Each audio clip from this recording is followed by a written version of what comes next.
Okay. The Pledge of Allegiance. I pledge allegiance to the flag of the United States of America and to the republic for which it stands, one nation, under God, indivisible, with liberty and justice for all. If you stay standing, we'll have a moment of silence, please.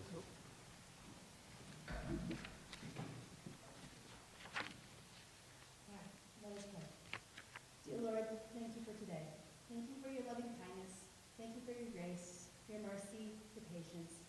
Thank you for the privilege to bring the needs of the St. Mary's School Board to you tonight, Lord. I pray that you give each of them what they need tonight so they can do the best to serve our community, our students, our teachers, and staff. I pray for wisdom and discernment as they deal with the many decisions needing to be made. I pray for peace as they listen to the needs of others. Thank you, Jesus, for each one of them. You see their hard work and their efforts. I pray a blessing over this meeting tonight and for many to come. In your precious and your powerful name I pray. Amen. Thank you.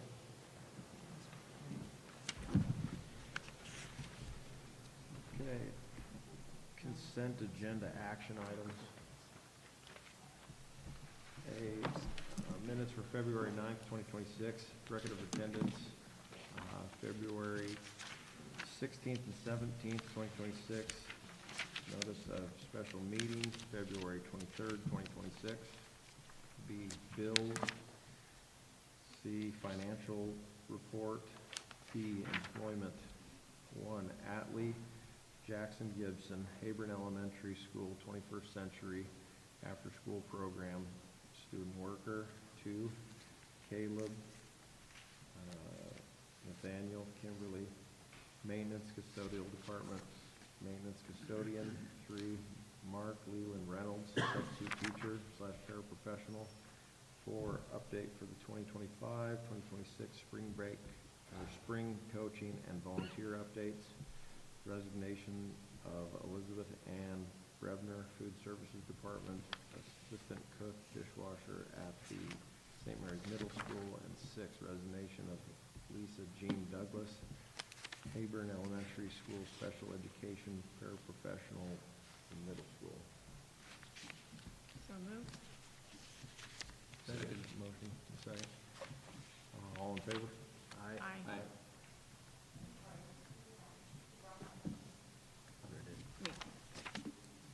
Second. Yeah, Heather, and then Josh second. Okay. Presentations. Upriver School, talking about the science fair. Alrighty, I just want to thank everybody for coming here. We have a lot of faculty here. I think 80% of our teaching staff's here. 3 of our science teachers that were a part of the science fair are here, so all 3 of them, 3rd through 6th. Dave's kind of the captain of the science fair. I think he said he inherited it at one point from another teacher. That's how those things usually work out.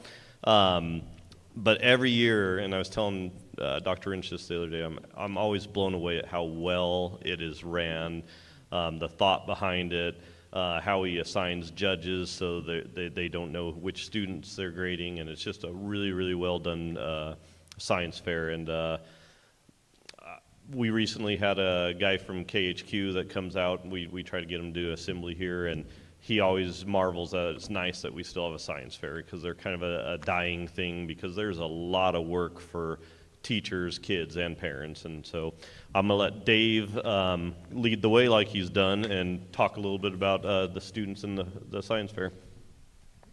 Thank you, TJ. So science fair is always an exciting part of Upriver. The kids get excited about it. We get excited about it. Always look forward to what's presented and what they can do. I find it interesting. I heard a statistic recently, I think it was from Mr. Blackwell, that out of all the schools that have science fairs, only 4% are rural. So that makes us stand out. That's pretty neat. So that I don't steal the stage from the kids who have worked so hard and done so well, I would like our winners, these are the projects they have. They're going to introduce themselves, and they're going to introduce their projects, and then I'll ask them a few questions. And then if you would like, you certainly can ask them some questions as well. So I would like Thomas, our 5th, 6th grade winner, Henry, our 4th grade winner, and Wilder, our 3rd grade winner, to come up if you would, please. And I'm going to start with,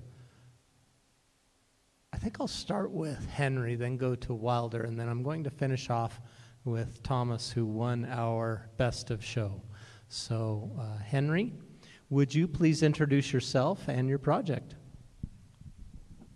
My name's Henry, and my project was counter versus refrigerator. My question was, how does temperature affect how fast fruits spoil? And my hypothesis was, I think the fruits on the counter will go bad faster than the fruits in the refrigerator. I got 2 kiwis, 2 apples, 2 bananas, and 2 oranges, and I put them on the counter and then the fridge. And I observed them 3 times. Once when I got them, a week went by and I observed them again, and when I was done with my project. If you could do this experiment again, what would you change or improve, and why? I would do different fruits like coconuts or watermelons, like different fruits and apples and bananas. All right, thank you, Henry. And what is something that you learned or that surprised you? And then if you could explain that a little bit, please. I learned about trailing injury, and that causes some fruits like bananas to turn brown because bananas have a temperature range that's higher than what the fridge temperature gives. So the banana turned brown in the fridge. And on the countertop, the banana did good.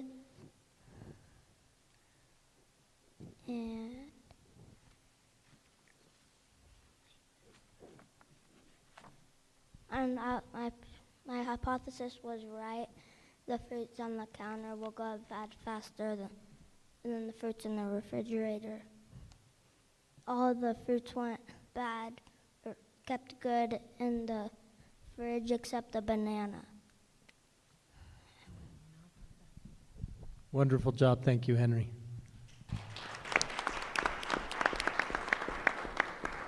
Okay, Wilder, would you please introduce yourself and the project?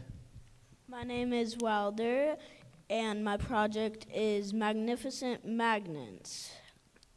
Wonderful. And would you tell us about your experiment, please? My experiment is working on the magnetic field. My materials was a donut magnet, a bar magnet, and a horseshoe magnet. My hypothesis. Thank you. My hypothesis. My question was, what does a magnet stick to? My hypothesis was, I think that a magnet sticks to iron, steel, and nickel. All right, if you could do this experiment again, what would you change or improve, and why? I would change the horseshoe magnet because it wasn't that strong and it didn't really do anything. And that's about all I change. What is something that surprised you or something that you learned that you would like to share with us? I got surprised by how weak the horseshoe magnet was, and I learned that not every magnet has the same shape of iron filings. Okay, thank you, Wilder.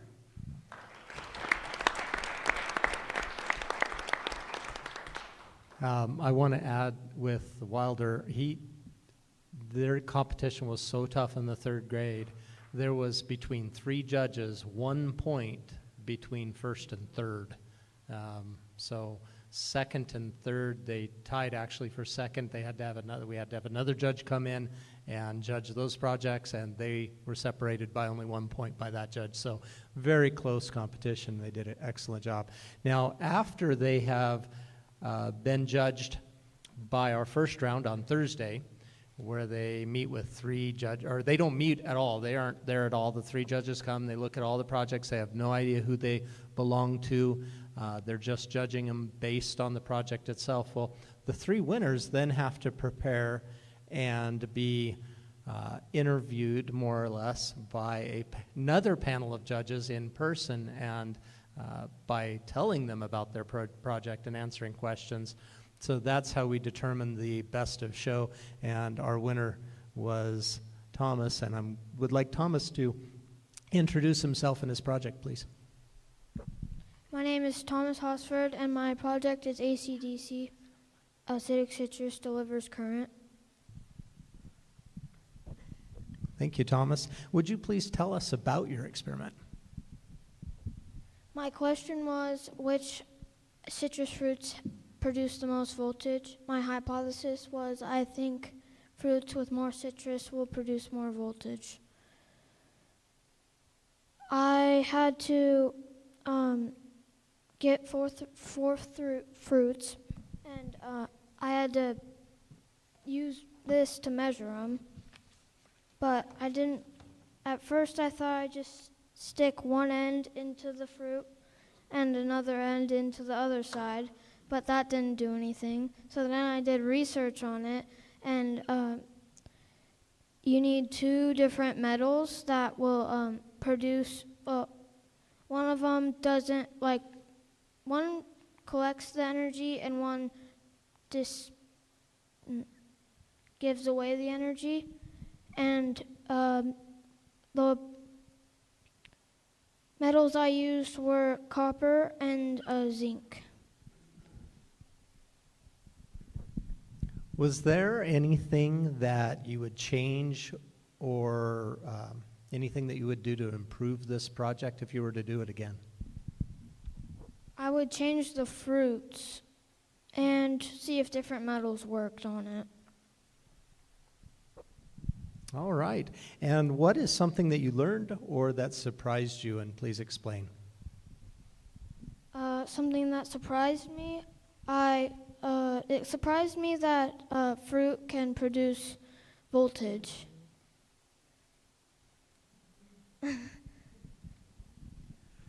Well, thank you very much. You all 3 of you did a wonderful job. So you are welcome to take down your projects. You are welcome to take them home tonight, and that includes that mighty trophy.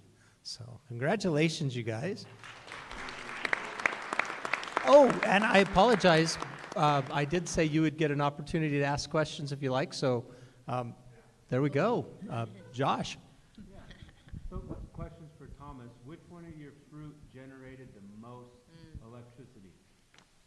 The lime did.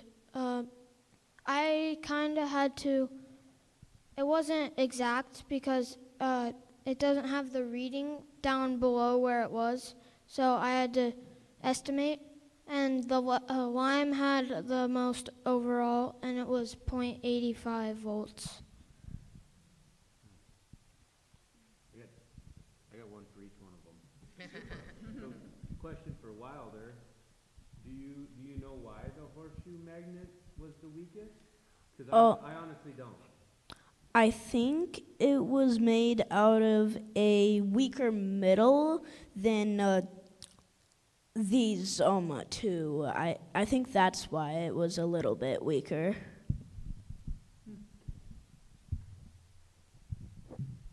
I just totally forgot your name.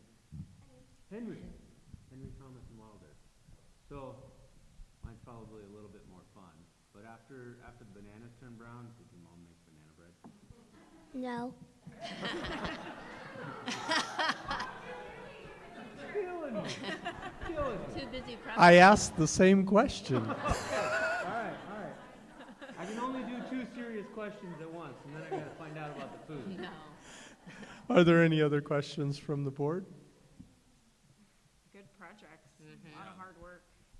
Good job. The caliber of the projects this year was really spectacular. Thank you, Mr. Ettington, and all of you. All right. Well, good job, guys, and thank you again for coming tonight.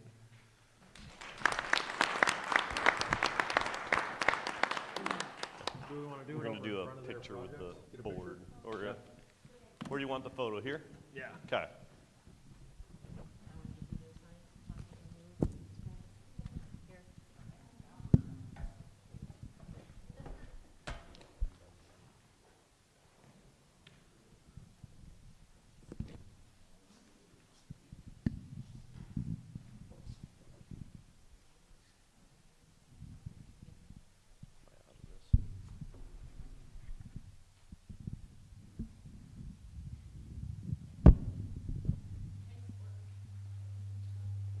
Starting to hum.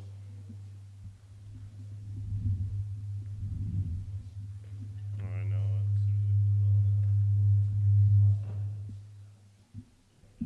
Position.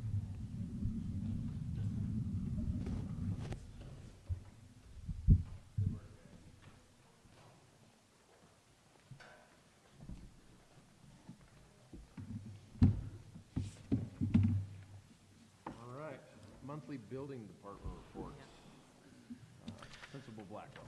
Yeah, before I begin, I just want to, again, those kids, like, I want to say they were the best group as far as how they articulated what happened than maybe the entire time I've been here. They did an exceptional job, so good job, boys.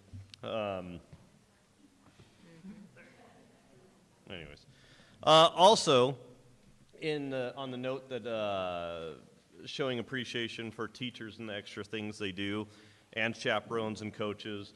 I know the high school just went through this crazy spell of BPA, state basketball, wrestling, cheerleading, Don't take my national report away from skills me, sir. competition, and like our teachers, they had to give up an evening here to do that.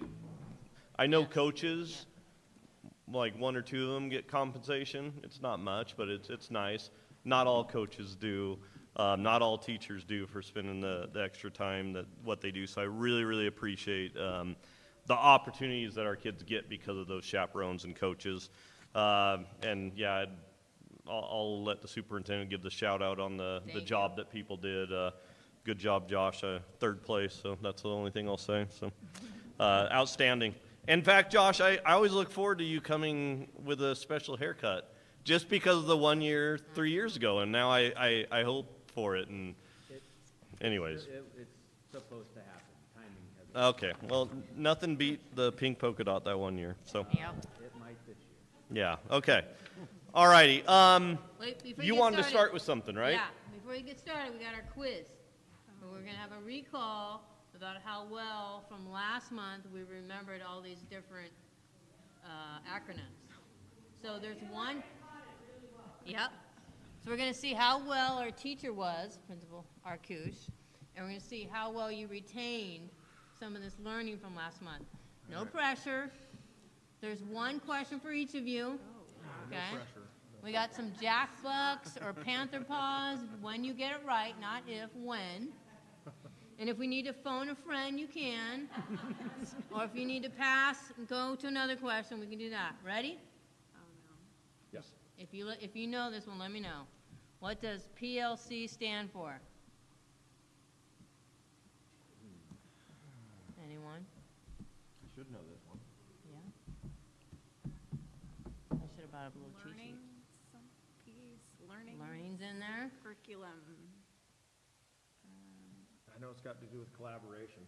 There's the other word there. Oh, now all you need is figure out the P. You got the learning. Oh, no, quite. It is about collaboration. Yeah. So, It's where we'll- the teachers get together Yep. and they talk about what everybody's gonna do. there you go. And stay on the same page. That's like an extended, way to go. That's like an extended answer. I can't think of the key. Professional leadership, learning, collaboration. You went the extra mile. Yeah.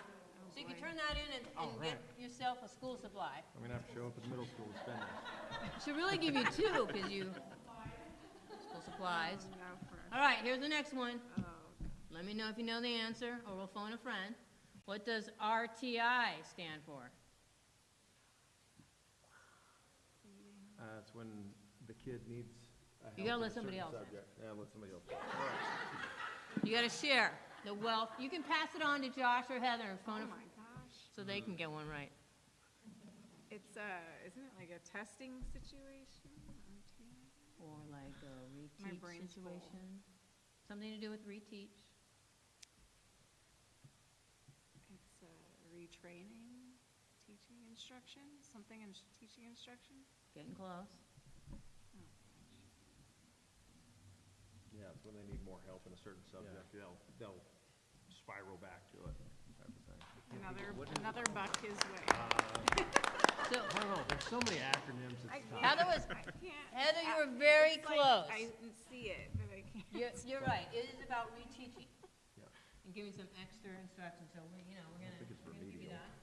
This is, caught in the act. You can turn those in, you can turn this into Hayler, again, for Okay. school supply. Oh, okay.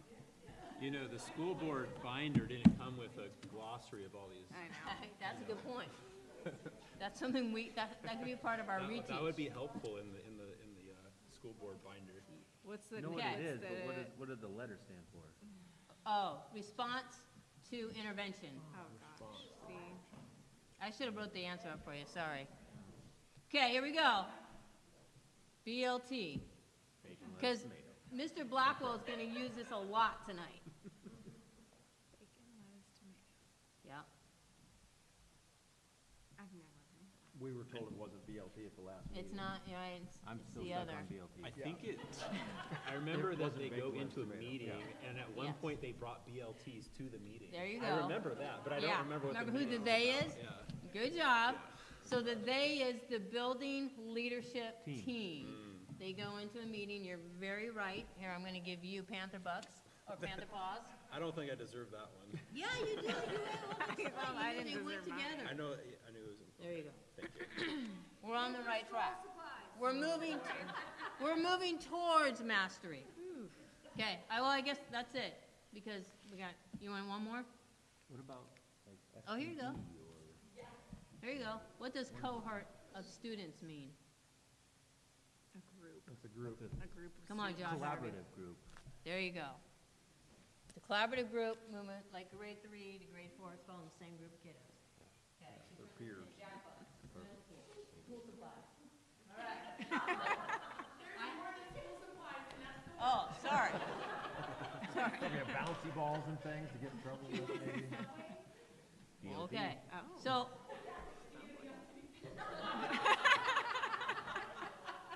This would be for Mr. Hendricks. We'll catch him next time.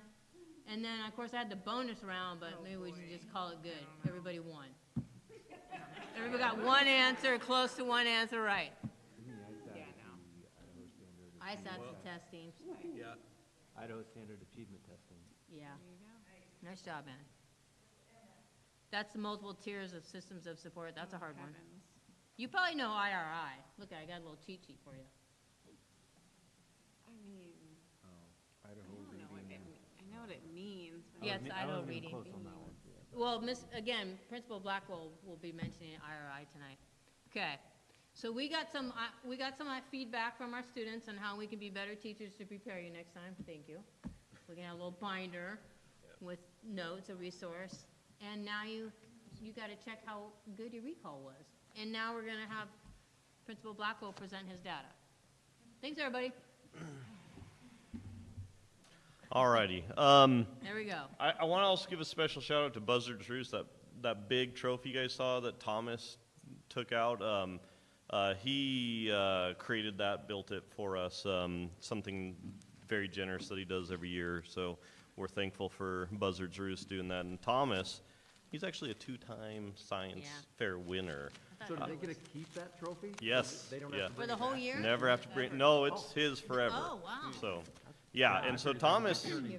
He won That's- it last year as the lower grade. I think it was last year, yeah. But, yeah, so a 2-time. There, in my time here, we've had 2 students that won it twice, and one was actually, I think, before I got here. So, Miss McQueen, if she's still here, her son, so he was a lucky 2-time winner. Nearly won it 3 times, finished second one year, so. All right, so moving on to the student presentation. You're gonna have to spell out your acronyms tonight. Yeah, well, I'm actually Check for- glad, check for understanding. I'm actually glad Dr. Lynch covered that, because at the last one, we talked a lot about the testing, and there was some good conversation that came up, and so I do want to talk a little bit about that, but also, I don't know, it was a lighthearted test, but maybe you guys felt a little anxiety over that being put on the spot, and also maybe felt incentivized by it by when you received that. So these are things that our kids deal with, that anxiety of testing and performing, but also we try to incentivize their good effort and give them Panther Paws or Jack Bucks. And Alan or Mr. Immel, you should hang on to yours, because I don't know about the others, and I don't know if there's an exchange rate going on. But ours, if you put it in the staff, in the office, it could earn you 3 coffees from Shift and Grind. So you should totally write that and put it in there. We don't just have school supplies, but we actually have coffees. Okay. So let's dive into this. So. Goal 1 and 2, that's academic achievement and college career readiness.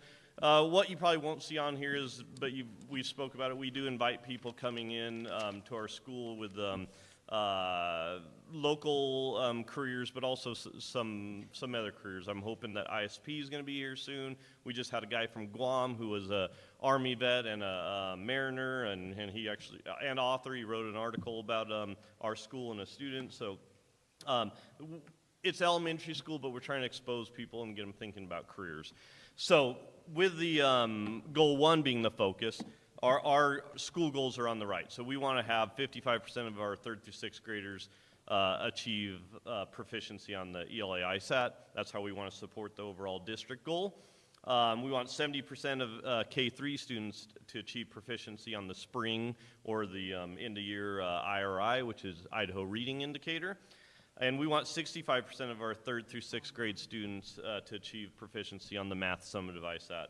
That 60% goal, I've been chasing for a long time. Like, I want to see kids get to 60% proficiency or greater.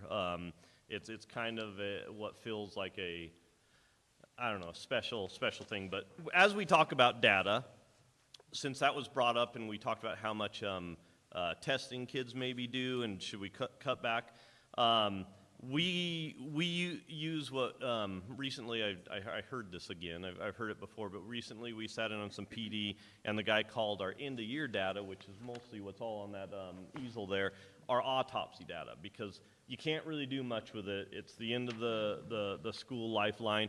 But I also call it retirement data, because sometimes you have that, like we did it. It was close. It was scary, but we beat our goal, or we showed growth. I suppose it could be autopsy too, but autopsy usually and I'm going to speak on behalf of teachers because they do care about their data. It bothers them. They speak to me all the time like, oh, that guy can test so much better. He caught him on a bad time or whatnot. But so yeah, they do generally care about it. In fact, I'll mention something about that Mr. A caught on another slide, that because he pays attention to his data, he knows about it. So next slide being language arts. We do this interim test. It's a sample of the ISAT. I want to emphasize sample, but one thing that I don't think we talked about, or our principal team talked about, is this test is given in December for our school. I don't know if anybody does January for an interim ISAT. I don't know. Anyways, we do December. And so that's not even the halfway point of the school year. But that test is testing the students on the full school year of learning. So keep that in mind, that we're giving them a test for an end of year, a full school year of standards, yet done in December. So you're not even halfway through what you hope to cover and teach. So our interim ISAT, the other thing I want to talk to you about is, what do they call it? School-wide data and, I need to phone a friend. Continuously enrolled data, okay? The state holds you accountable to continuously enrolled data, meaning that like if students don't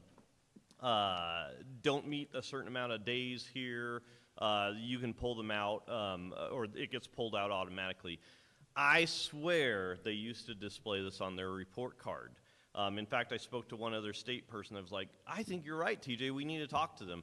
So I'm displaying our our school-wide data that's on our report card, but it's not what the state holds you accountable. So it says 42%, but if you look at the board over there, it was actually 48.5 in ELA, but that's probably the last mention I'll have of continuously enrolled data.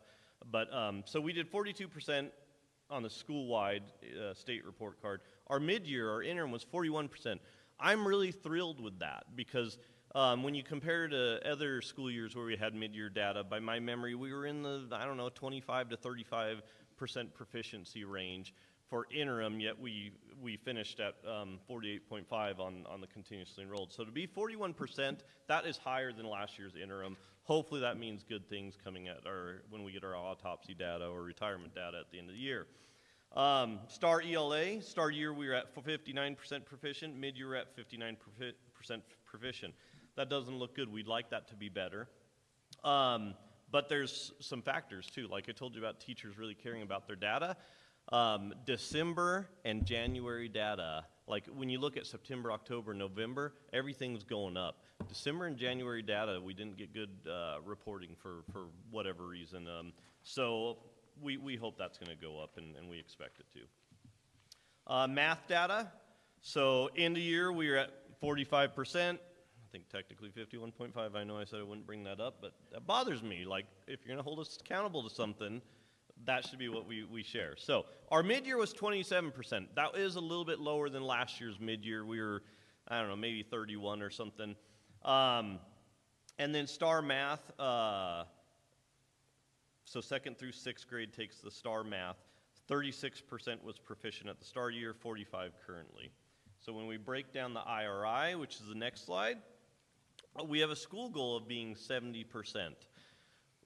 I think we're going to beat that. At one point, we were looking at our data, maybe this is in October, and it's like, we got a chance.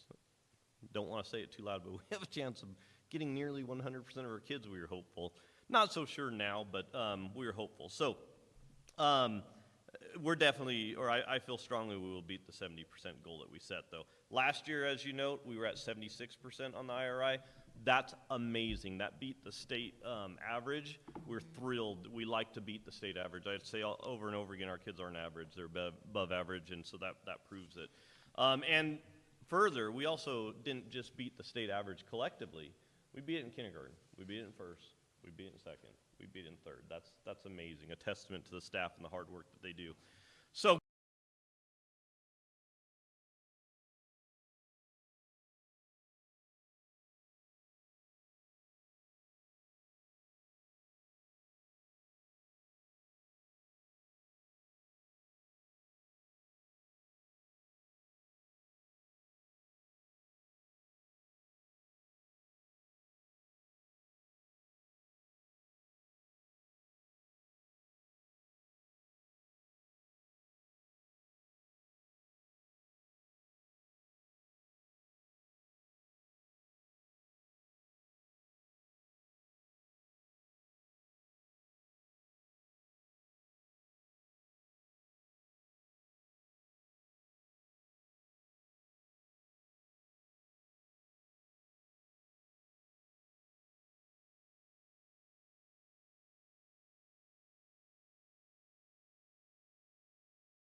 sometimes I do ask, and it probably comes up in our BLT meeting, our building leadership team meeting, about, you know, are we doing too much? Because you want to do things really, really well, and when you do too much, maybe you're not. Maybe you're hurting some of the things you want to do better.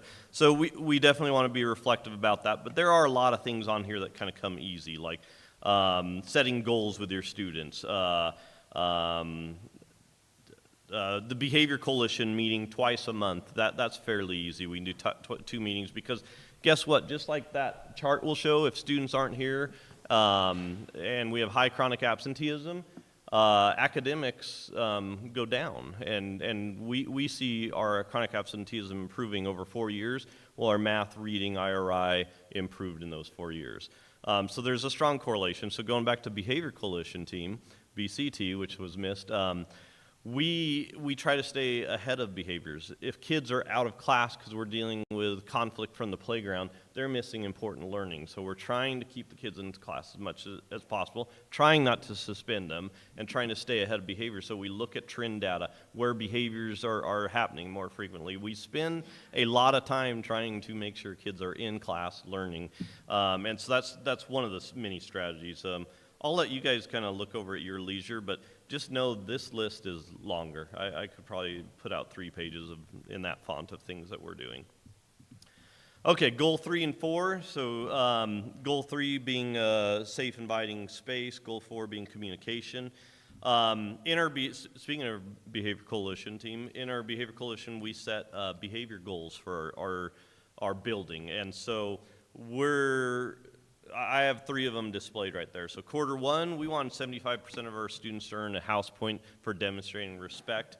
We really emphasize certain characteristics in our students that we wanted. And so respect was one from the prior year that we had the most behavior referrals for. So we really wanted to focus on respect and improve that. We did not make our goal. We only got 72%. But that's what happens with goal setting, is you don't always make your goals. It's nice when you do, but you don't always make it.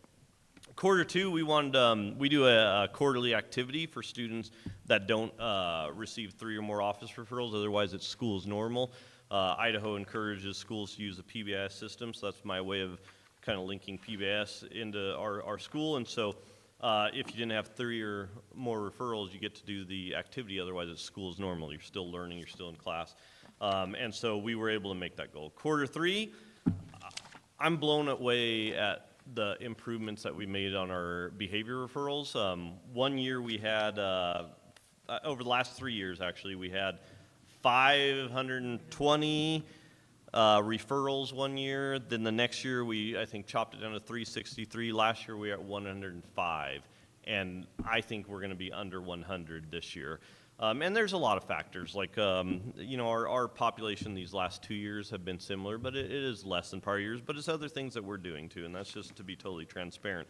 And so we decided to set this goal we looked at our data, and we noticed that in February and January, basically we were getting a referral about every 7 days. And so we decided, let's see if we can go 10 straight days. And so we created this thing of rocking the R's, which are on the Panther Paw: respect, resilient, responsibility, ready to learn. And if you rock your R's, you're not going to have a behavior referral.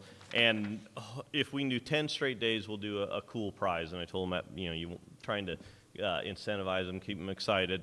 And so I said, at day 5, I'll tell you what that cool prize is. And so cool is a hint. So we did good ice cream, and so I revealed it. If you guys make it 10 straight days, I'll give you some good ice cream. So I talked to the students at lunches, got some ideas of what they wanted, and I thought it was going to be a tough goal, because 10 straight days, because the 1 every 7 days was an average. 10 straight, I was like, we might have set it too hard. Those little stinkers made it in the first 10 days. And you know what? Sometimes we don't give kindergarten credit because, this is probably above them. They don't totally grasp what it is and what's not. Well, 3 of the 10 days, we had a chart here with a scoreboard, and I also had it up there displayed. They corrected me 3 times, 3 separate days, when I hadn't changed that board in advance. So they knew what they were working for, and they were paying attention. So I was proud of that they did that. So they made it in the first 10 days. So our goal's made already, and we're not even through quarter 3. So at our Behavior Coalition, or BCT, we'll set a new goal. Probably, well, I don't know if we'll set a new goal for quarter 3 because we only have 3 weeks left, but we'll set it, maybe start early conversations about what our quarter 4 goal is. All right, moving on to communication. One thing that our teachers are required to do is to do a certain number of contacts every quarter with parents. It's nice to do positive contacts, and that's one thing that I do too.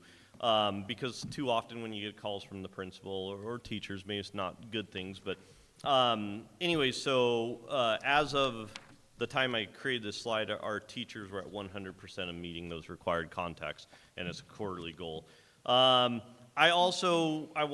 Talking to Dr. Rinch, I thought about throwing in our percentages for conferences, and so we do roster that and keep track, but the problem is our attendance enrollment has changed a little bit, so I didn't want to share that. But if I remember right, I think we only missed 3 kids for conferences, or 3 families for conferences in the whole school. But I didn't really want to share that because I wasn't sure if there was missing names I didn't think of that are no longer enrolled in our school. But I also track, and Sarah, the school secretary, helps me with this, is when we do Student of the Month assemblies, what percentage, so I ask the teachers to please call families, let them know when their kids are being recognized, so they can come in, observe that, give them maybe take pictures, whatever. And every year it starts off rough. Our first one we never have great. So I just put that we had 20 to 80% of families attending throughout this year, the first one being 20, then I think we had a couple months of 82% of families being here to see their kids getting recognized and being a part of that assembly. The last month or two, it dropped down, so we're hoping we can bring that number up. I think it was in the 40s. And sometimes it's just reminders like, oh, yeah, I got to call the families to let them know that we're going to recognize their child this Friday. All right, moving on. So the behavior or the survey data. I know I had a thought here, so let me think about this. So the end of year column and then our mid-year column.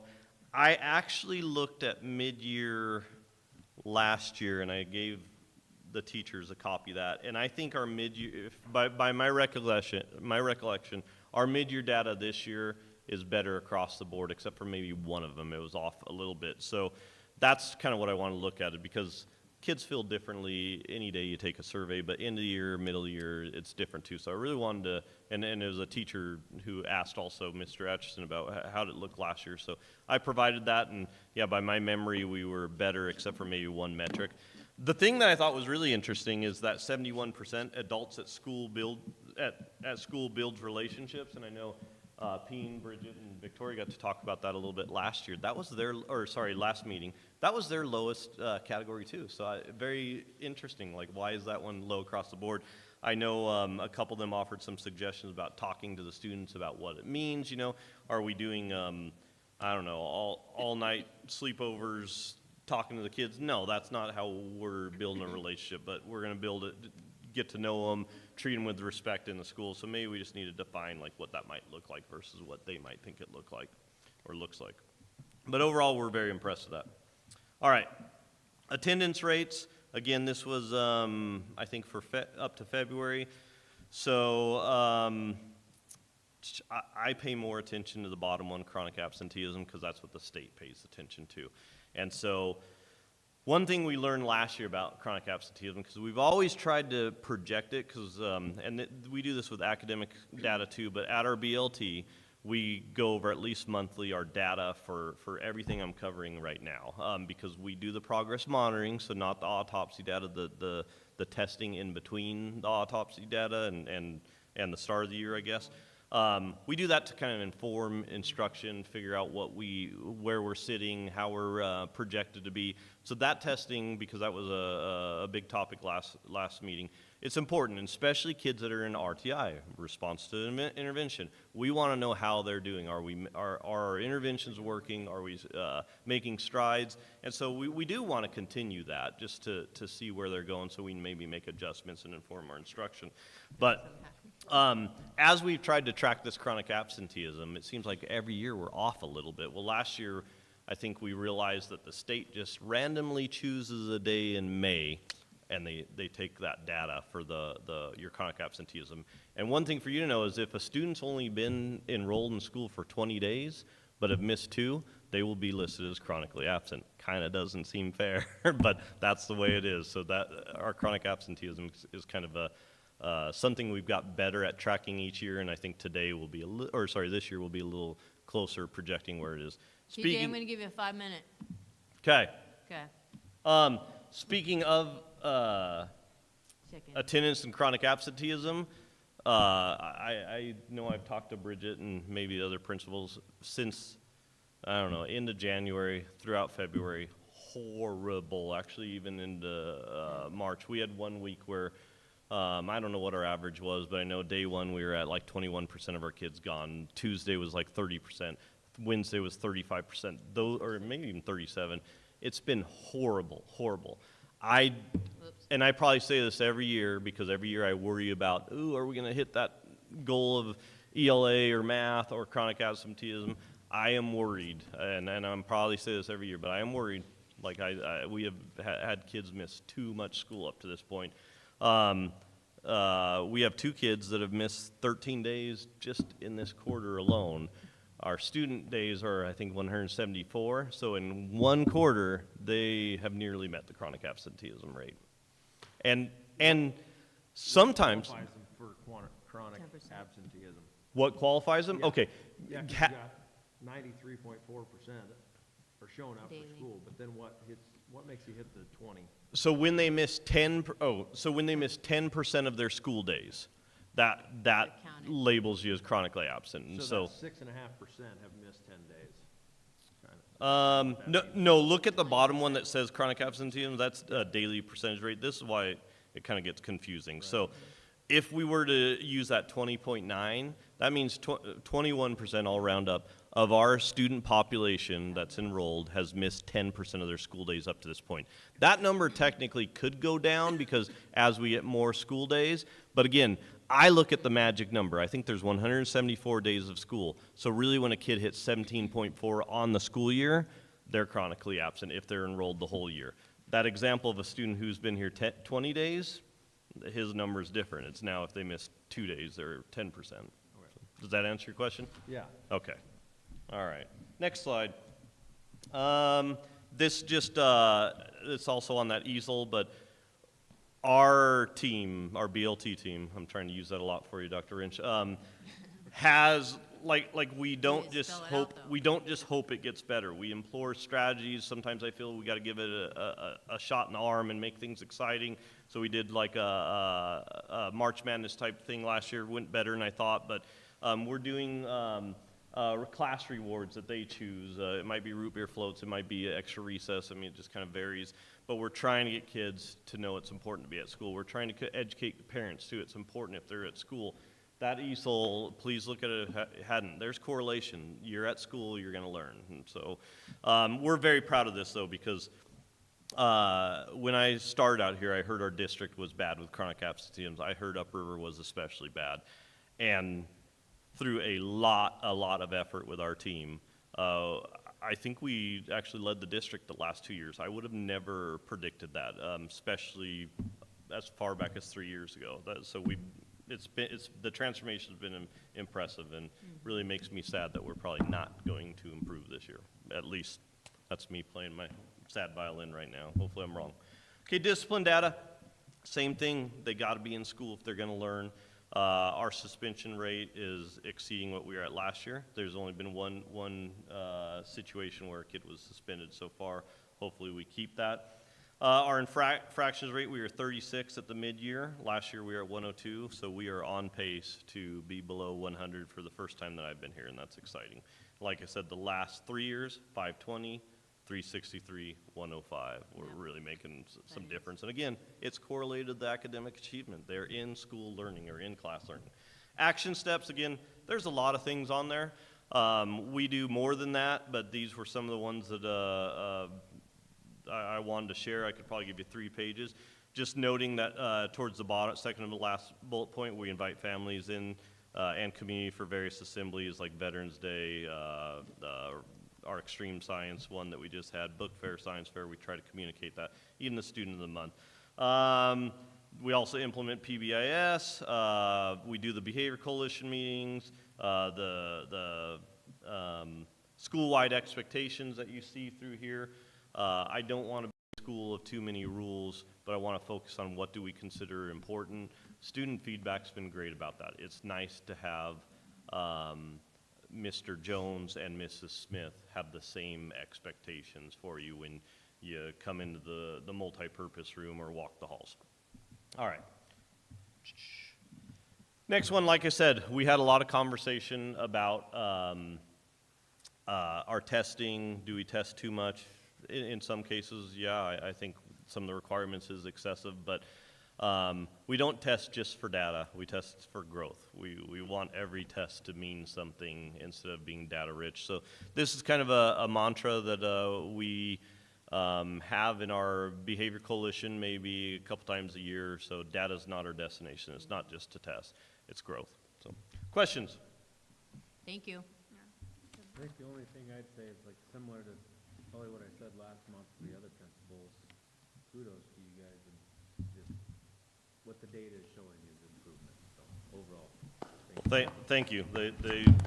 We have a good team and doing lots of good things that are hopefully making differences. For sure. Thank you, Mr. Blackwell. All right, written monthly building reports. Yes. I'll just point out, you've had a chance to read them. Hayburn, if you look at their IRI, inventory reading, Idaho inventory reading, they're still, the kiddos are still performing really well. If you look at the high school, you'll notice they just did some practice testing, and the results showed that the kids are already meeting their end of the year performance target.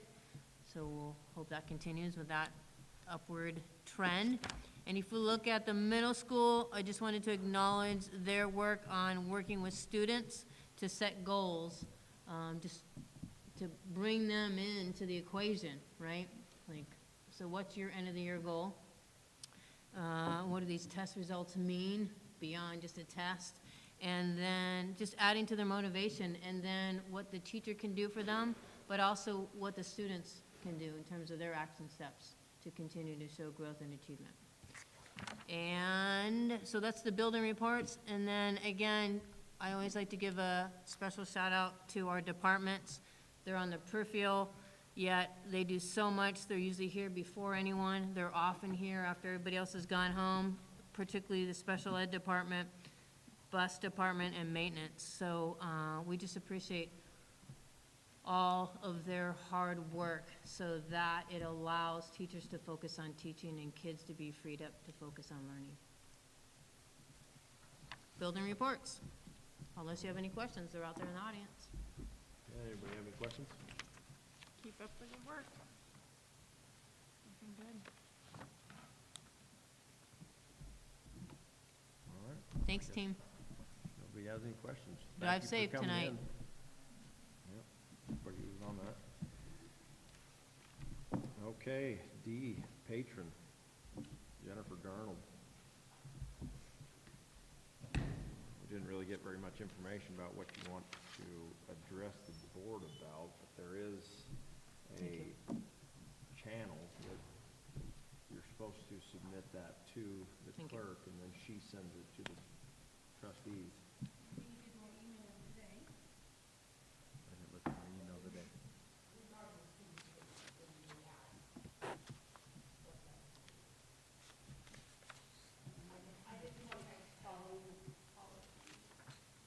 You have the policy that you referenced of 204.04, and it has all of the information in there for how this is supposed to be brought to us.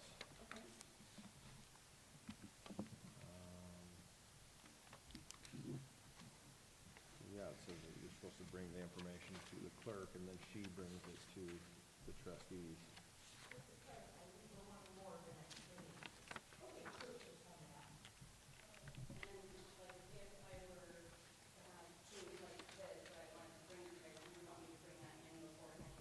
Absolutely, yeah, when you go to get on the agenda, that's when you bring the information in and give it to Tana.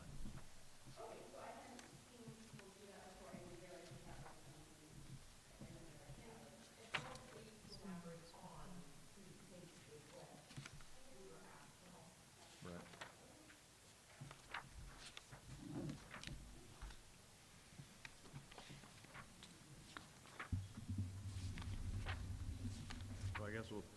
start with 5 minutes, and if there's more information that you need more time, we'll see. Okay, I don't know that, I won't need a full 10 minutes, maybe 6, maybe 7, and I don't think I'll need even 7. Okay. So thank you for letting me speak. If you don't know who I am, my name is Jennifer Darnold. I'm speaking on behalf of people in the community who have brought this to my attention and feel unable to speak out themselves for various reasons. There seems to be a large discrepancy between keeping students safe and disciplinary actions regarding girls and boys athletics. Earlier this year, the girls volleyball team was stripped of their coach as well as 2 games with allegations that the girls' coach put them in harm's way. No concrete evidence of wrongdoing was provided. Likewise, the girls' basketball team had unfounded allegations against their coaches as well. The girls' coaches were deemed guilty until proven innocent. However, there is proof of athletes on the boys' basketball team vandalizing the girls' locker room by urinating on the floor lockers and benches, as well as hazing the freshmen and committing battery against other players on the school bus by forcefully pulling the children's pants down and stripping them. It seems that it would be a good safety measure to mandate in... Just a second. Is this getting into where it's going to be things that should be heard in executive session?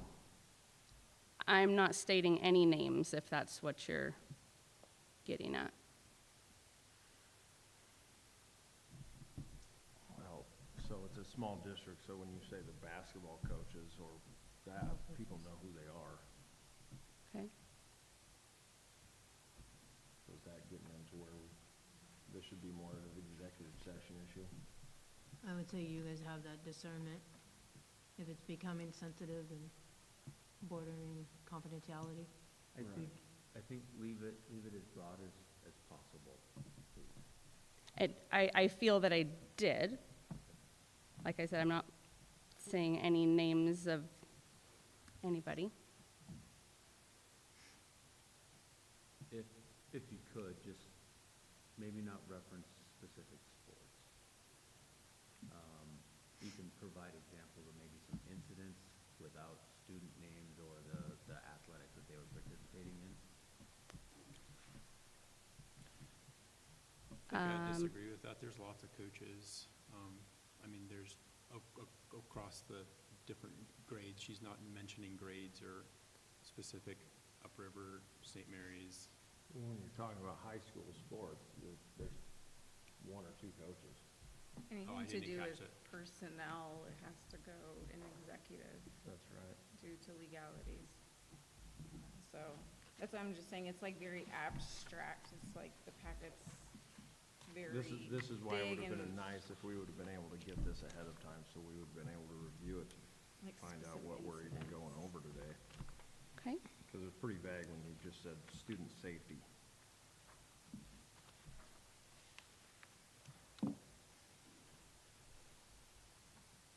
So I think there's channels for complaints. That's where I'm kind of at. If there's concerns with safety, there's complaint channels that go through per policy that then get to potentially the board and executive. So it would be, like he was mentioning, with it being a small school or small district, not referencing specific sports, if there's kind of an encapsulating way to get the message across, overall, overarching. I don't know.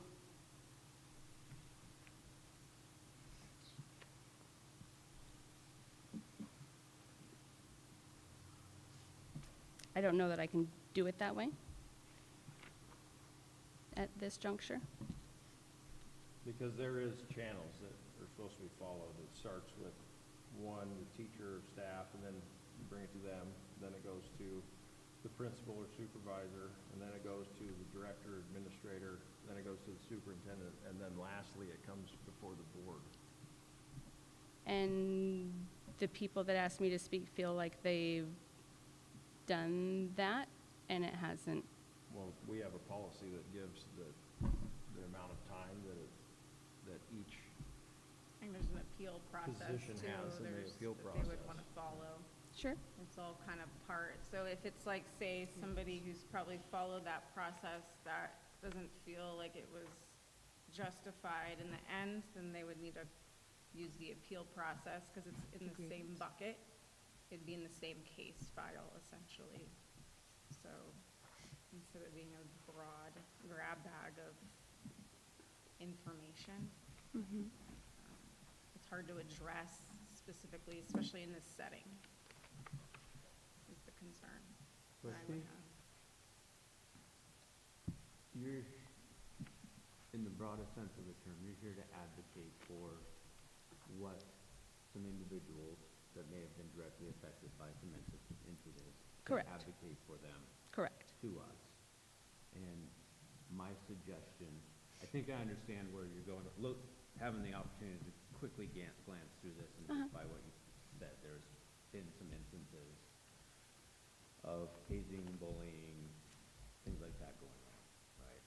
And so I just want to make sure you have the opportunity to express that in the broadest term and reinforce that there are some things that you feel that some directly affected individuals have tried to take through the proper channels, and informing us as the board that there are those conversations are happening, and maybe I would advise back to you to go to those individuals to, again, make the attempt through the appropriate channels.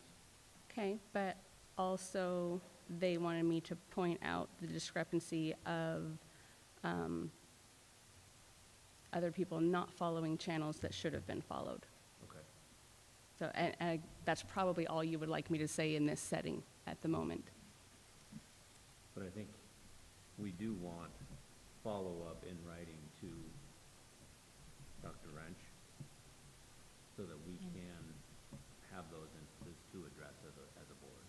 Okay, so maybe just send you this?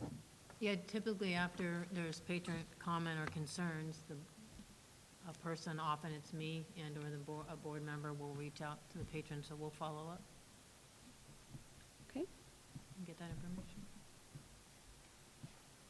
I want to have the opportunity to hear what you have to say. I want to just make sure that we're in the appropriate setting for it. We can, yeah, And also have the documentation for it as well.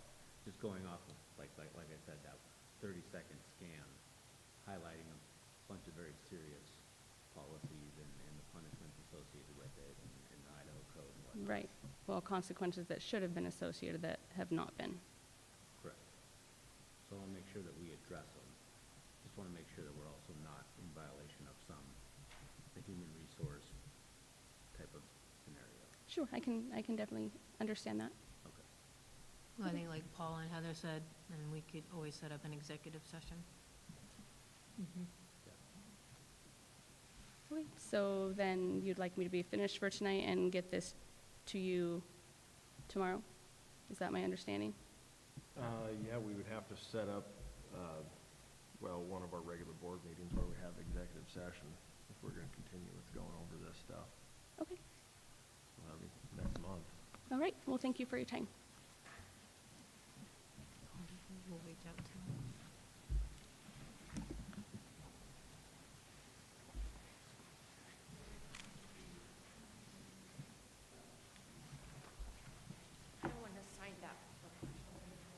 Okay, nobody signed up for open forum, so we'll move on to F, superintendent report.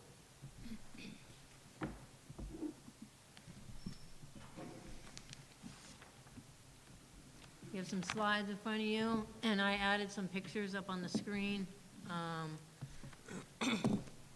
I'll go back and explain them, but real fast, you got some classroom instruction and celebrating Dr. Seuss with a lot of reading.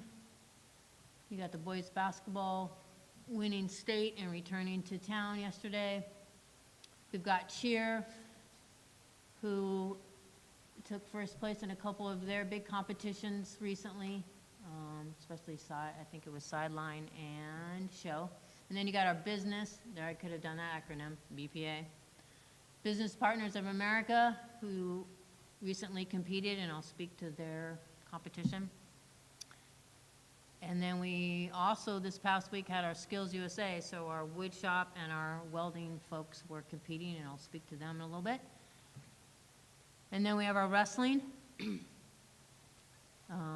took home a trophy for third place, and both those pictures are wrestling. Now I'll go back and just speak to, I just really want to point out and give some recognition and celebrations to our staff, and then our students, and then our families and community, particularly these last couple of weeks with all of these competitions and activities happening in both Idaho Falls and Boise. It's just, but also right here at home in the classroom. It's just, I just want to give an extraordinary shout out to our staff first. The time and care and planning that goes into providing good instruction. And Alan and I had a chance to witness that instruction the other week in Hayburn.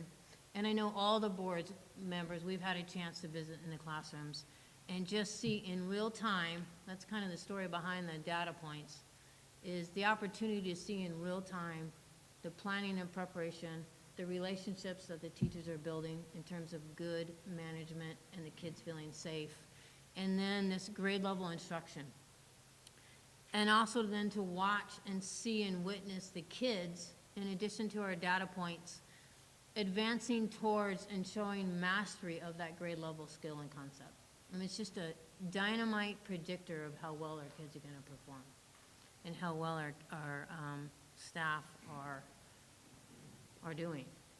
Then you've also got staff and coaches, and I'm going to get to our students and I'm going to get to our parents and families, who outside of the school day and outside of the classroom are offering time and care again with all of these different extracurricular activities, right? They're planning and preparing our kids for these competitions, games, matches. Finally got that right. Wrestling is not a game, it's a match. And I mean, they hop on a bus for 8 hours, one way. Then they're down in Idaho Falls or Boise for several days, chaperoning and supervising the kiddos. And then they're participating or watching the events. And so you just have staff both in the classroom enjoying the interaction with the kiddos and while they're on a bus or at the hotel. And you've also got staff exciting when they're watching the students engaged in learning and the light bulb goes off and they're grasping that skill or concept. And exciting when they're watching them perform at the Business of America, wrestling, basketball, cheer, Skills USA, reading a book. So it's just extraordinary. And I just want to give a big shout out to all their time and care and the positive impact they're having on our kids, both in the classroom and with all their extracurricular opportunities. And then our then our students, who are also in the classroom, being engaged, paying attention, demonstrating their understanding as they move closer to and wanting to master that grade level concept and skill.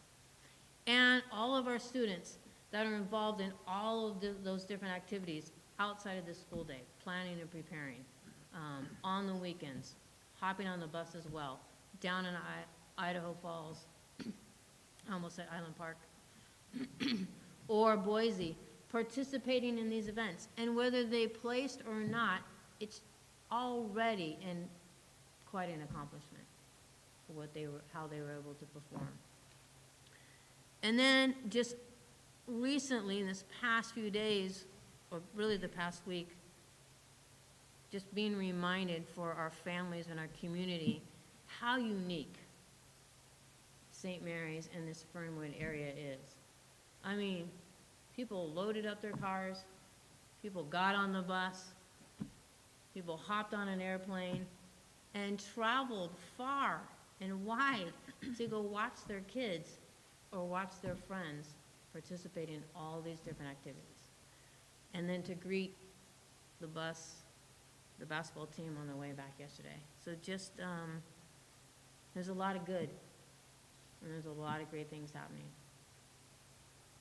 And I feel really special and proud to be a part of St. Mary's.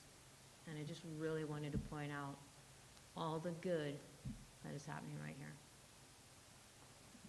And they got some fun pictures.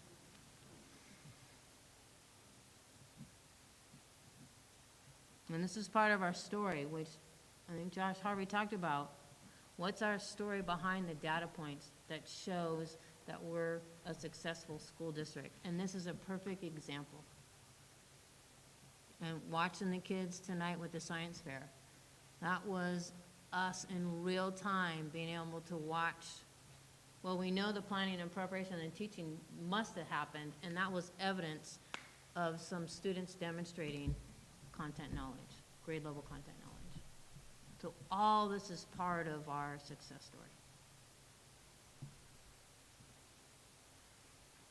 And you got Mr. Harvey and Mr. Humphrey in suit and tie. I mean, that doesn't happen very often. And crop. Yeah. So then I'll just share a few more highlights with our data. There's a lot more work to do. To TJ's point, we really want to focus on the growth so that one day then our kids do reach grade level or beyond. And behind every number, right, there is a story. It's a child. It's their family, their likes and their dislikes, what life is like for them at home, what strengths they have and what gaps they have in all these different content areas.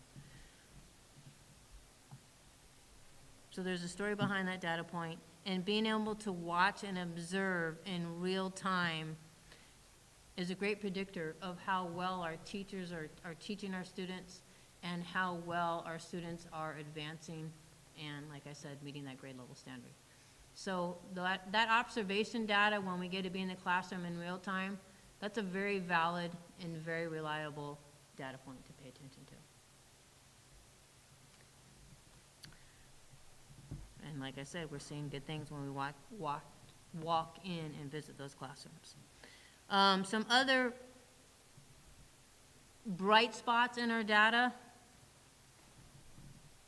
Well, just really quick, this is our end of the year goals.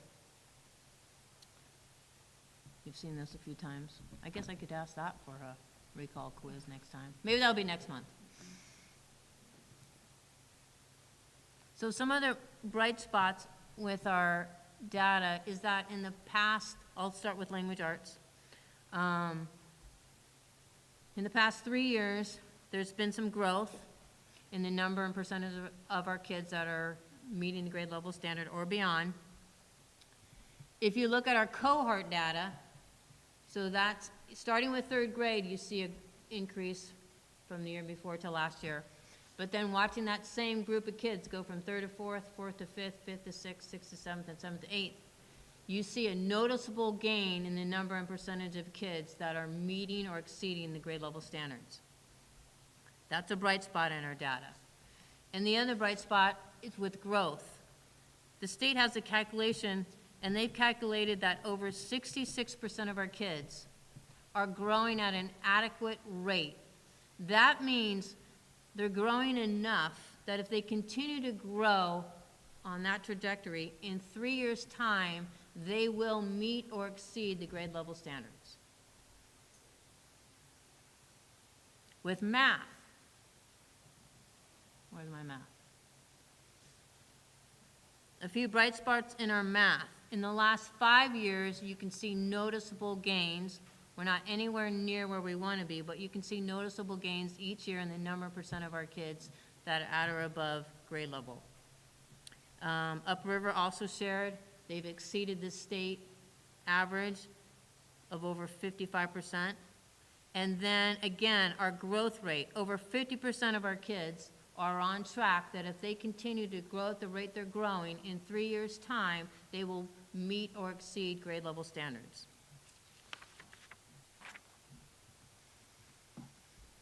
Our IRI, our reading inventory for our littles, again, it's at or surpassing our grade level, our state average, with over 70% of our kiddos showing reading readiness. That's a highlight in our data. Some additional highlights that I didn't show on the slide is that the high school's graduation rate of 88.9% is again higher than the state average, and we're shooting for 100%. Middle school has surpassed the language arts state average of 55% of our kids at or above in grade level. Again, looking for more, but surpassing the state average. And our IRI, our early literacy results, are surpassing the state so far. These are some of our action steps that correlate to the reason we're having success with more to do. We're on the never-ending path of improvement. But these are some of the action steps we've committed to continue to advance our students closer to and to reach that grade level standard or beyond.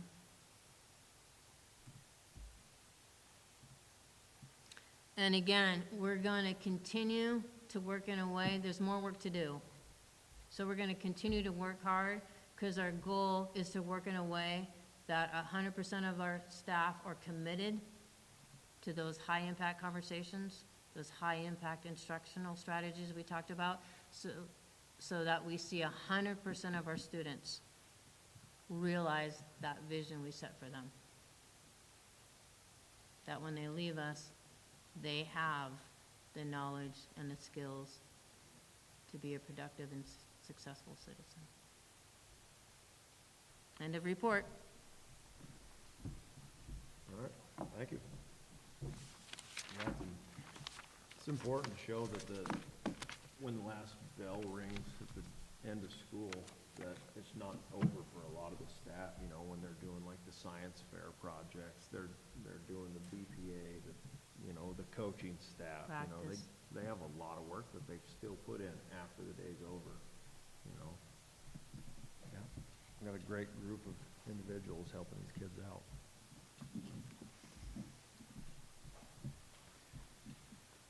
All right, G, Idaho School Board Association activities. We've got a workshop coming up on the 19th. Jason will be coming down, or up here, I guess, from where he's at. Yeah. See it in Melba? See the one in Melba? Yes. Yep. Yep. You led a couple workshops for us. In the past, we've done a few. Okay, H, 2026, 2027, school district calendar discussion.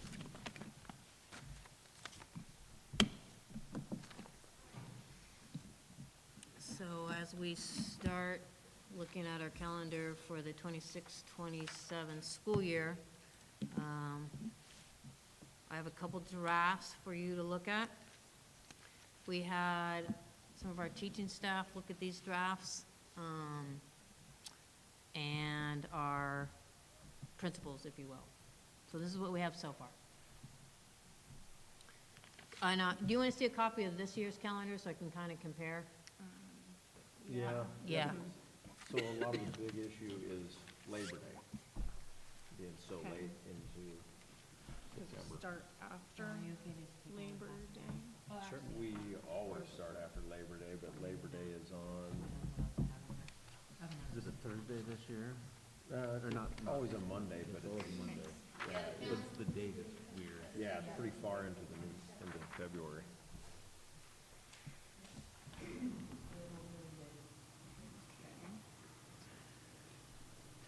Or September, I mean. So if you look at our current calendar, and then let's just go ahead and look at the draft too. Because they're all very, draft 2B and draft 2C, they're very similar. So I'll point out the general components and compare them to our current one. So yes, Labor Day starts a lot later. So, but if you noticed, then we kept the start time for teachers and the start time for students about the same time as we started this year. It just happens to be before Labor Day this upcoming year because Labor Day is so late. Then if you look in June at our end date, the end date is about the same for our students and teachers. as it is this current year. The quarters, which are what color is quarter? And a quarter is like the red box, and in January, the yellow box. So the quarters, and then you can look at the number of days for each quarter, that's about the same as it is this year with the new calendar. If you look at the holidays are about the same.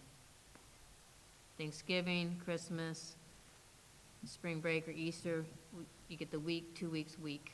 And then we have the President's Day.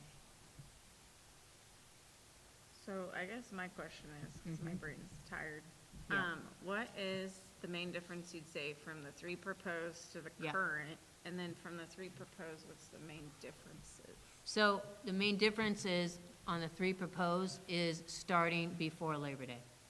Okay. Because if we don't start before Labor Day, graduation will be in June. Is this year kind of a funky Labor Day? Labor Day is the 7th. of Yeah, it's a September week late. instead of It's a being, week late. You know, the 1st or 2nd, or whatever. Okay. So these 3 drafts are very similar, there's just subtle nuances. But the big difference on these 3 drafts is starting before Labor Day, because Labor Day starts so late. So let's see, do they all start before Labor Day or just one? These 3 all start before Labor Day. And then what's the main differences between the 3? Okay, so they're very subtle, there's not a lot. So the first one, draft 2, hold on here. What's the difference? Oh, yeah, okay, I got it. The difference on this one between draft 2 and 2B is the quarter on 2B first quarter would end 1 week earlier. So if you look, there'd be 41 days in the first quarter versus 46 days. That's the main difference on 2B and 2. What about 2C? Then 2C, the difference is the teachers starting on Tuesday, Wednesday, Thursday instead of Monday, Tuesday, Wednesday. What do the teachers prefer? The Do you think? Tuesday, Wednesday, Thursday. So Is that that's fair to say, calendar- Karina? Which calendars are those then? 2C. 2C. And then is there other main differences on 2C then compared to 2 and 2? The only other difference on 2C is that's the early quarter. First quarter is 1 week. It ends on the 5th and 6th instead of the November 12th and 13th. That's the only other difference. Is that a big deal with losing instructional days in the quarter, or? They don't lose any, the quarter. Well, I mean, they end up with the same amount of days. So do you want more days in the first quarter or in the second quarter? Sometimes teachers will often like the first quarter to be a little longer because you have that first week of school when you're just getting back into the routine. So you take a little time there before you're diving into the grade level academics. Now, if you do the 1 week earlier,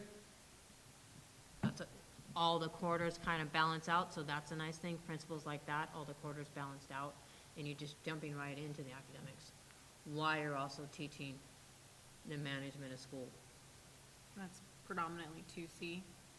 That would be and 2C, then- correct. Starting that Tuesday, teachers and principals like that one. Is that the consensus of a preferred start date from the administration and the teachers? Yeah, starting before Labor Day, and then giving a long weekend for Paul Bunyan weekend, and wanting to get out the first week in June. If we start after Labor Day, you bump into the second week of June, and you move graduation to June.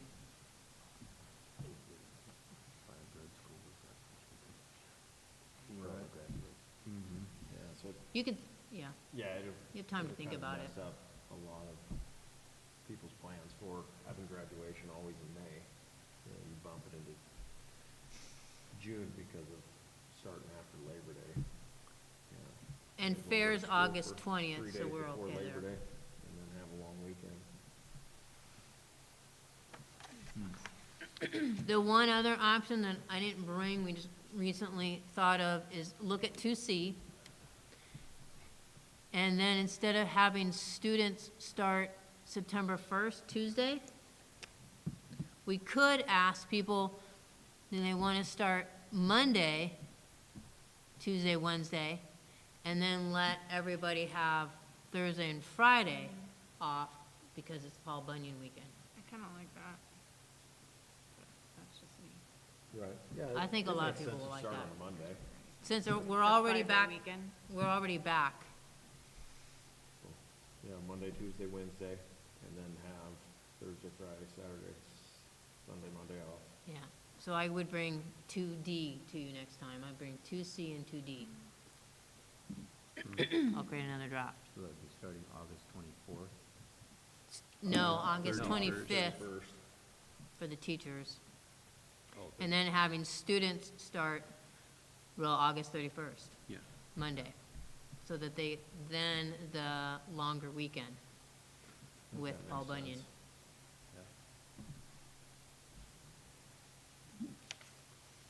Gonna be setting up something fair, for Karina? Paul Bunyan Day. We'll maybe check that in with Friday, everybody. Maybe the Thursday before, maybe. I know that one thing was maybe just, one of the things that they talked about was that would be nice, end of the year, last time camping, got family coming in, you've got all the stuff, you know, so that extra long weekend would be nice. And the other thing was with the quarters being, more equaled out, our end date for coming into, parent-teacher conferences actually comes in a week earlier as well, which is really nice, instead of bumping up into Thanksgiving. Sure. Yeah, that is a good point. Good?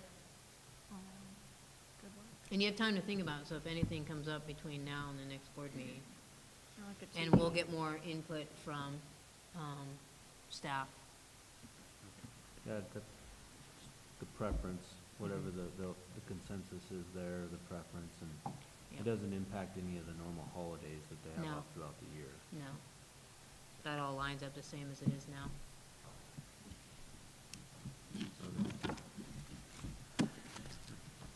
Good? All right, moving on. Amended budget for 2025, 2026. No, you're good. I can see it, yeah, yeah. You don't have a microphone though. We could bring a hand one to you. Okay. I'll hold it. If you need it. Okay.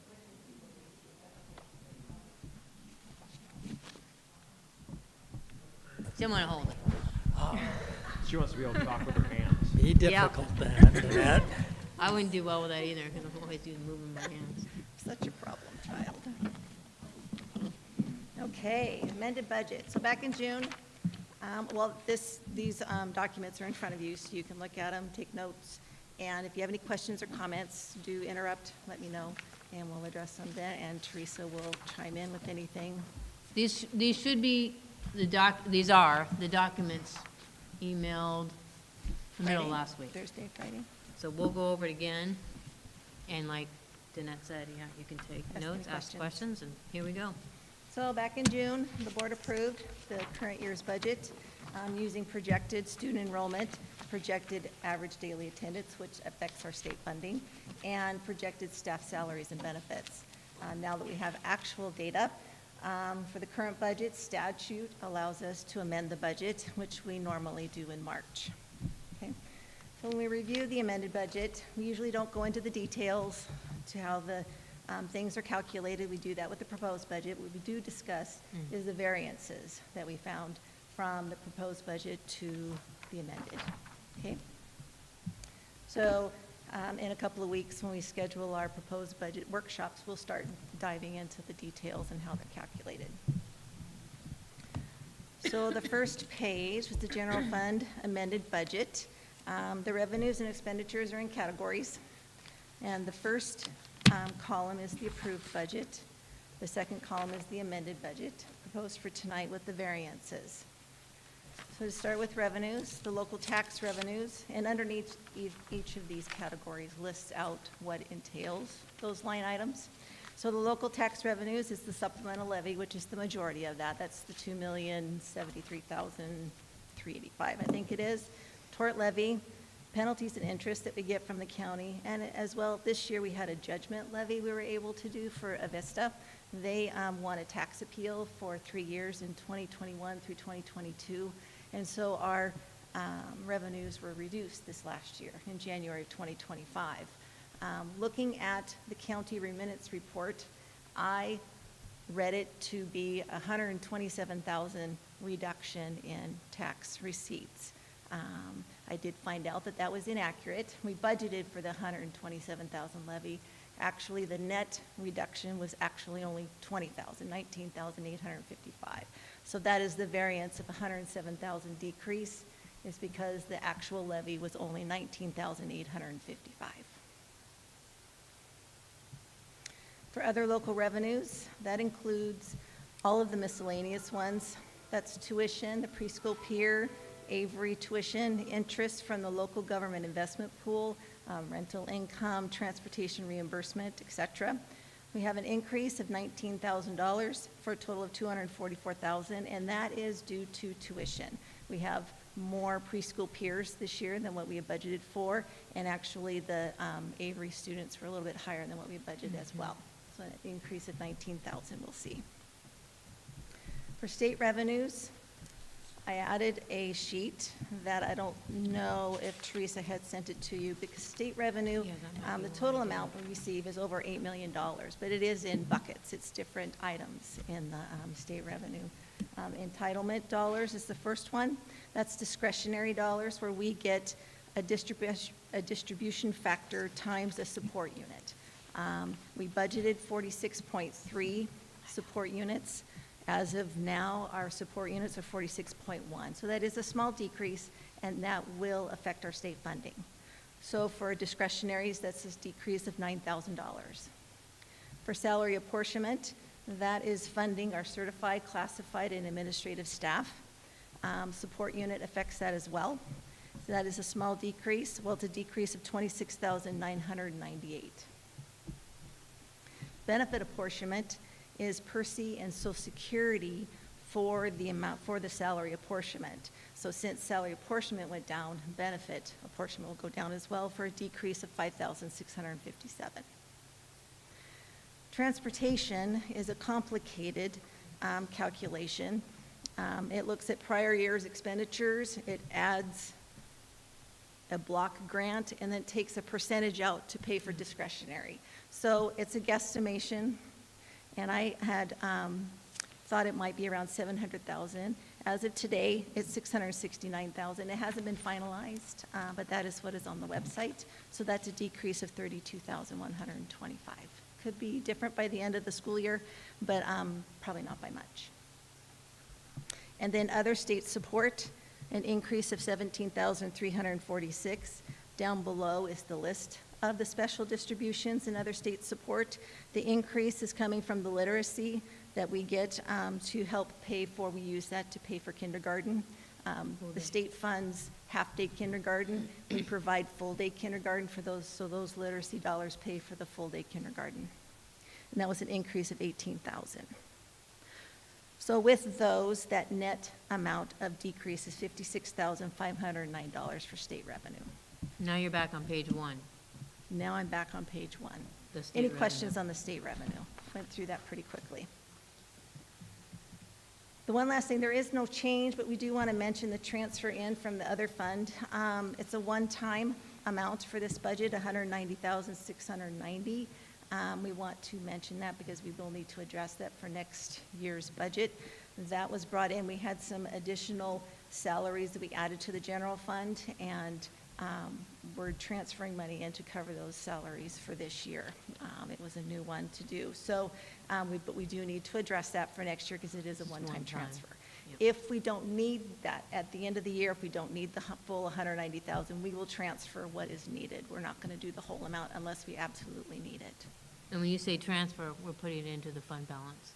Becomes part of the fund balance? It becomes, well, no, it'll become part of revenue to cover expenditures. Yep, okay. Mhm. Which will become part of To keep fund balance Yeah. whole. that. Yes. So with those, the amended budget would have a decrease in general fund revenues by $144,543. For expenditures, excuse me, holy cow. For expenditures, talked about with the proposed budget, we projected staff salaries and benefits. With the actual on there, we have a decrease of $60,056 for salaries, and that's just changing of personnel. In June, we didn't know all of the people that would be resigning or retiring, and we really didn't know who would be hiring. So that's just the makeup of that. And then since salaries would down, benefits would go down as well for $29,383. And that means, so we're not spending as much on salary and benefits as we anticipated. And some of those variables, to what Danette just shared, was we had several people retire last year, and they may have been higher on the salary scale. And then when we hired new folks, they may have had less experience, so they come in lower on the salary scale, and that's where you get some of that increase, or savings, if you will. And the last variance that we have is the property liability insurance. That is an increase of $20,000. We got to that premium information end of June, and not in June 1st when we had the budget hearing. So that was an increase of $20,000, which is high. And that was across the board. They were saying with claims and everything that most insurance premiums went up pretty high for property and liability. So that was across the board for school districts, to see those premiums increase. So with that, the beginning fund balance for this year is $996,000.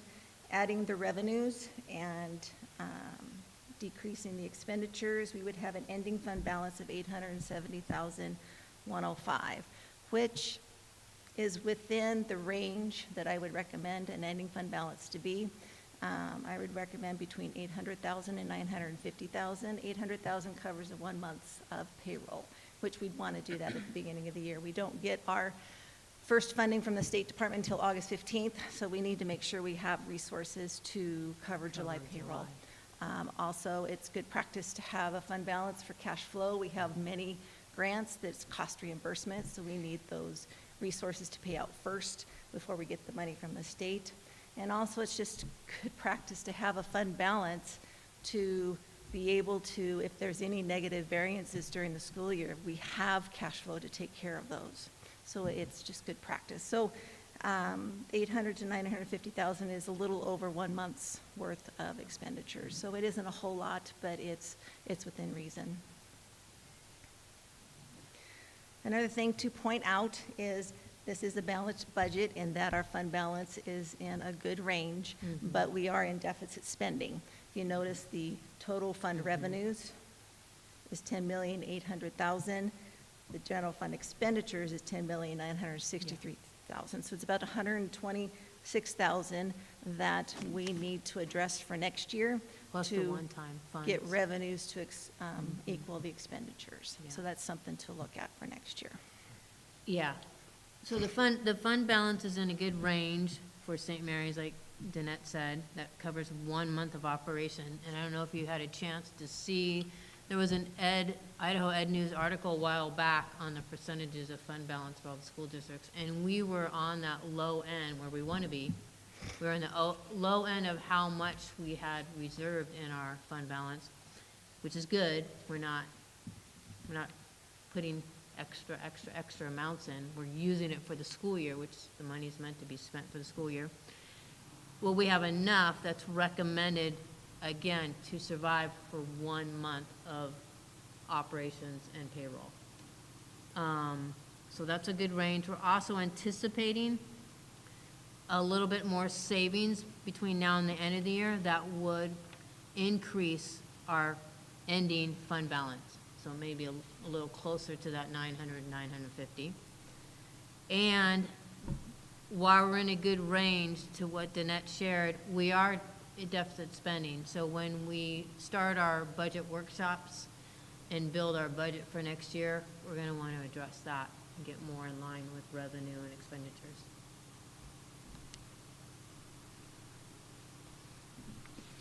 Okay, any questions on the general fund? So the transfer in from other funds, that came from? Plant facilities. Came The from plant what? facilities fund. Plant facilities. Mhm. Okay. Because isn't it, if you transferred out of that, it can't go back to plant facilities essentially, so it kind of sits in the bucket? We can go back and forth, is that what you asked? Yeah. Yeah. Yes, and that's, we have, and It we'll can. show in when we talk through our special funds. Plant facilities has a balance because over the last 5 to 7 years, if we had extra, if our fund balance was way over, not way over, but over 100,000 or 200,000 than what we had budgeted, we transferred that amount to plant facilities for the reason that we don't get any money from, except for now we get the modernization fund. But prior to that, we didn't get funds from the State Department for plant facilities. We had to find that money ourselves. So that's what we did. So the plant facilities fund has those monies because we had extras here and there during the year. So we are utilizing those back to the general fund, but we go back and forth. Okay. So the next two pages are our special funds, and each fund has its own budget. The top part in the green is the amended budget, and the bottom in the blue is the approved budget for each of these special funds. The first line is the beginning fund balance. Some of the funds have a beginning fund balance, so that's a carryover from the prior year of funds not spent. Then you have the list of revenues. So the beginning fund balance plus the revenues equals your total resources for the year. Then you have the list of expenditures. So you take the total resources less the budgeted expenditures, you would have an ending fund balance. Most of the funds would come down to a zero fund balance because we budget to spend the resources that are available to us. The difference from the amended from the approved is just basically when we did the approved budget, we didn't have The federal forest. the information available, so we used last year's amounts or whatever, so we updated, or the appropriations hadn't been given to us yet, so we increased. A lot of them were just a little bit of an increase, so it's really updating the revenue part and then doing the expenditures appropriately. Any questions on the first slide? We'll go into these funds in more detail with proposed for next year, but if you have any questions on these. Nope. Okay. So in the second page, it's the same thing. You have the beginning fund balance plus the revenues for total resources minus expenditures equals your ending fund balance. You'll notice on this page there are a few funds that have an ending fund balance, and you'll notice those are plant facilities funds because they have projects that go from multiple fiscal years. So we have the plant facilities fund. We have the plant facility for the RAS grant, the Renew America Schools $14 million grant, and then the plant facility modernization funds, which were funds appropriated by the State Department to be used for facilities over 10 years. And we did choose to get the lump sum, and you'll notice that in local revenue, we are earning interest on that.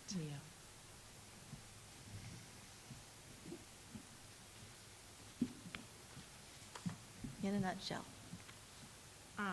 It's been a minute, but on that plant facility modernization with the lump sum, what was the remaining? There was like so much, if you take it as a lump sum, you can use it in entirety after so long, but it was like a payback period or something.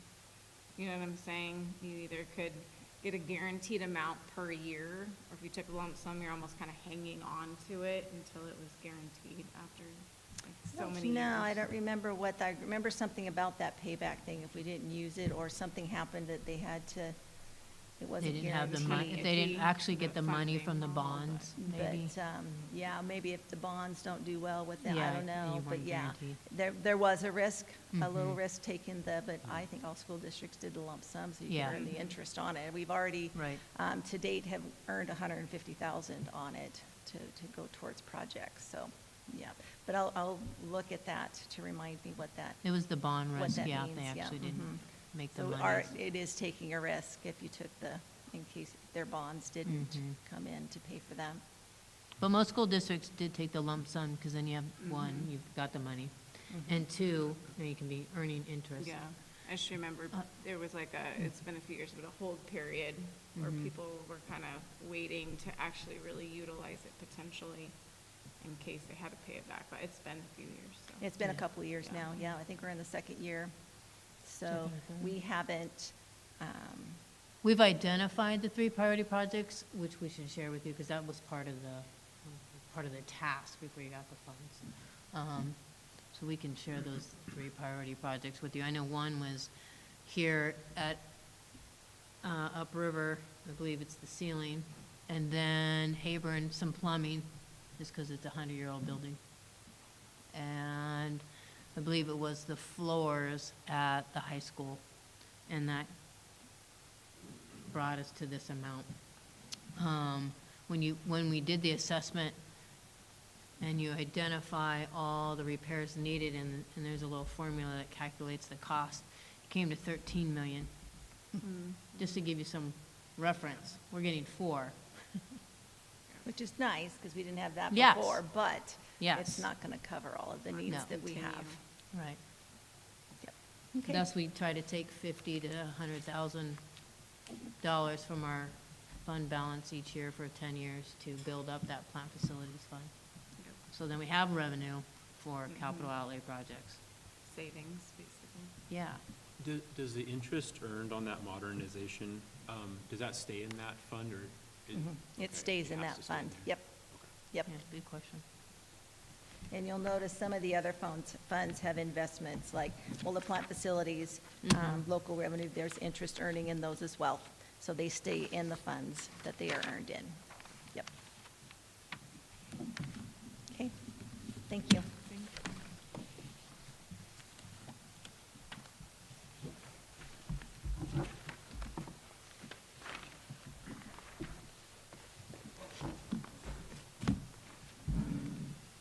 Okay, thank you. J, board request for administration for board development. Anybody have anything they want Teresa to look into? The next one will be good. With Jason coming up, that'll be a Yeah. good one to start with.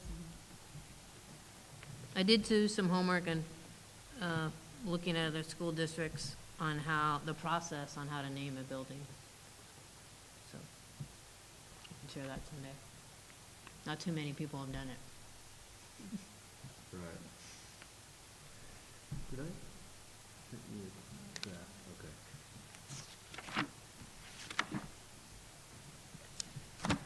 Okay, everybody ready for action items? Or you got something, Josh? No, I just couldn't remember if I had sent an email. I put You a were little gonna- rough draft together of a policy and process to address like the naming convention and how to go about that.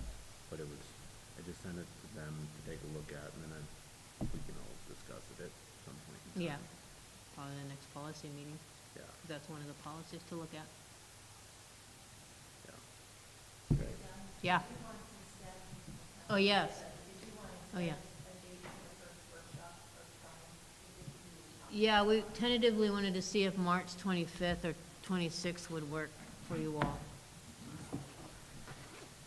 Because we'll need another one in April. Yeah, we do. So have one before spring break? Yeah, And then- 25th or 26th. It could be 23rd or 25th or 26th. That week, really.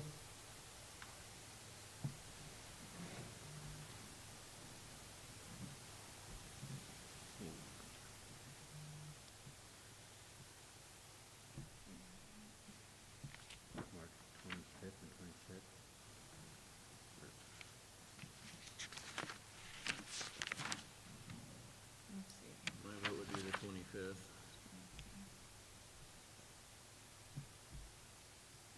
policy meeting in March?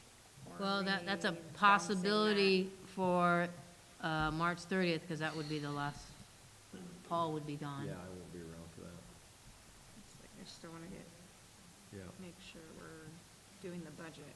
Correct. I prefer, I think maybe Mondays, I don't know, let me think. I can make something work. Yeah, any of those days work for me that week. Alan, you prefer the 25th? Yeah, then I don't have to take off time from work. I have the 25th off. The 25th work for everybody? Mm-hmm. Okay, Tana? Absolutely. It doesn't.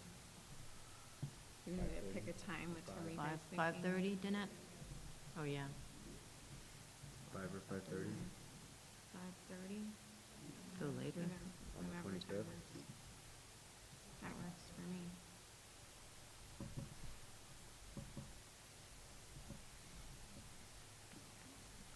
This will be a budget meeting. Yeah. I think so.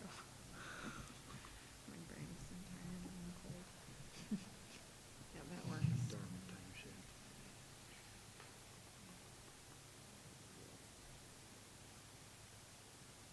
Just confirming, we said 5:30? Okay.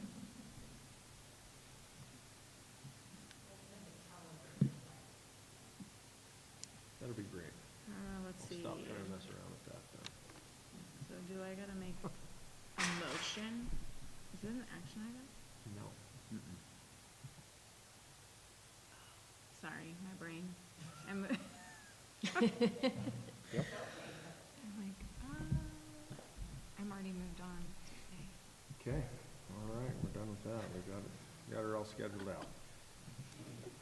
All right, action items. A, review and consider a motion to approve the 2025-2026 amended budget. I would move to approve it as presented. Second? Okay, we have a motion and a second. All in favor? Aye. Aye. Motion carried.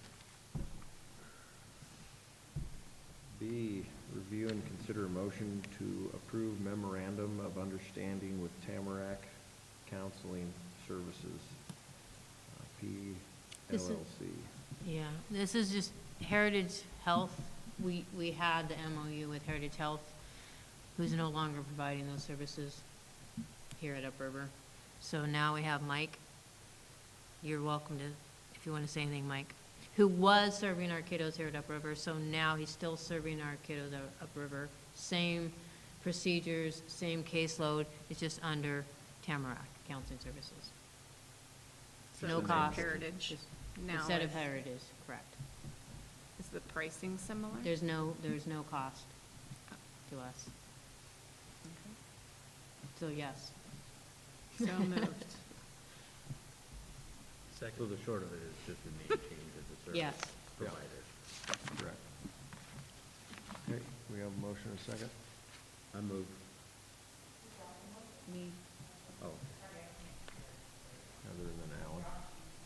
Or I think Alan did. Alan did. Alan got the second on that one. Okay, all in favor? Aye. Aye. Motion carried. Thanks, Mike. Thank you. Okay. C, review and consider a motion to appoint 2026, 2027 negotiations team. I'll make a motion. I've been on, not with St. Mary's, I've been on it twice. It's a hard job. I'm gonna move to make a motion for Paul and Harvey to be on it, just because I'm newer and I don't have the relationship with the staff. And so that would be the motion I'd like to make. I'm willing to do it. Yeah. Second. Okay. Yes. Yeah. All right. More All those meetings. in favor? All in favor? Set up a schedule for it, yeah? A roll call. Oh, yeah, Oh, the alternative. Oh, yeah, an alternate. Who wants to be Alternate. the alternate in absence? Jody's Since been on Jody's the not here, negotiating team we could for volunteer. years. Voluntold him? Volunteerism by absenteeism. Because he knows the ropes on that. Yeah. So, So he was the alternate. all right. We need to vote? Yeah, Do we all in need- favor? Aye. Aye. Motion carried. Okay, D, review and consider a motion to approve district-wide emergency school closure for February 18th, 2026 due to adverse weather. That was a snow day. Or no, Yeah. was that the power day? That was a snow day, Okay. So moved. the morning snow. Second. Josh and Alan. Okay, all in favor? Aye. Aye. Motion carries. Review and consider a motion to adjourn. I would like to make that motion. Second. Okay, Eagerly. all in favor? Aye. Motion carries.